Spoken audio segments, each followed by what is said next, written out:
Hello friends, welcome to my YouTube channel. Today I'll show you one very interesting formula, that is XLOOKUP. This is the data set we have. We have revenue for multiple locations, multiple sales rep, and the data is for January to March. And this is the table which we want to publish based on the source data. If I talk about the cell, we want to see the revenue in India for the month of January. So how we will use XLOOKUP?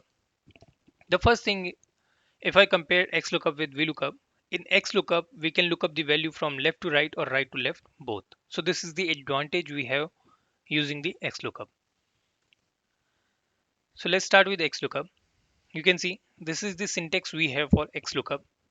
And the first argument is lookup value. And India is our lookup value. Now, the second argument in the syntax is lookup array. We will select the lookup array. So this is our lookup array. Comma return array, we want to see the value for January, so this should be our return array, comma. Next argument you can see is if not found.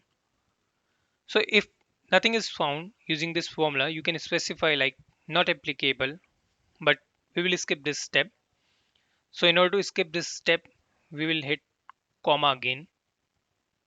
Then the next argument is match mode. So match mode should be 0 because we want to see the exact match. Close the bracket, press enter, copy this formula and paste in all other cells. So in India, the revenue is 15K, 22.5K and 27K. The same is reconciling with the data set. If I will change this to UK, the revenue is 18K, 21K, 22K. The same we have in the data set.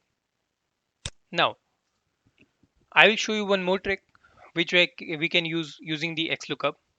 That is if we want to see the revenue in India for quarter 1.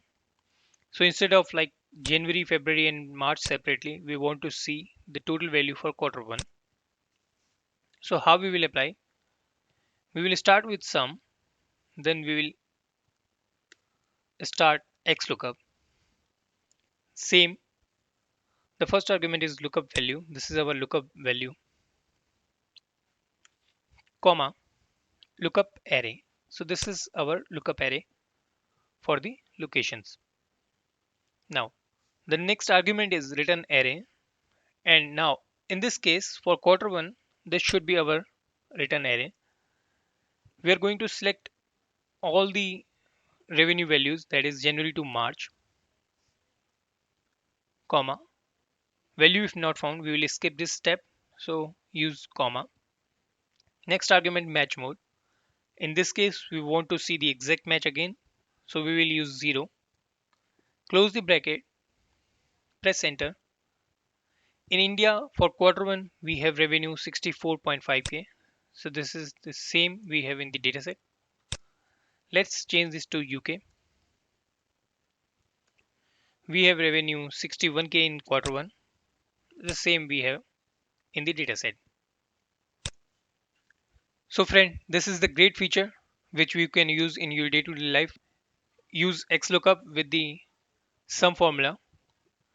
I hope you all have liked this video. If yes, then please share, comment and subscribe our YouTube channel for more interesting videos. And don't forget to share this video with your friends. And friends also provide comment like if you want to see videos on any other topics on Excel. So let us know in the comment box. Bye bye. Take care. Have a nice day.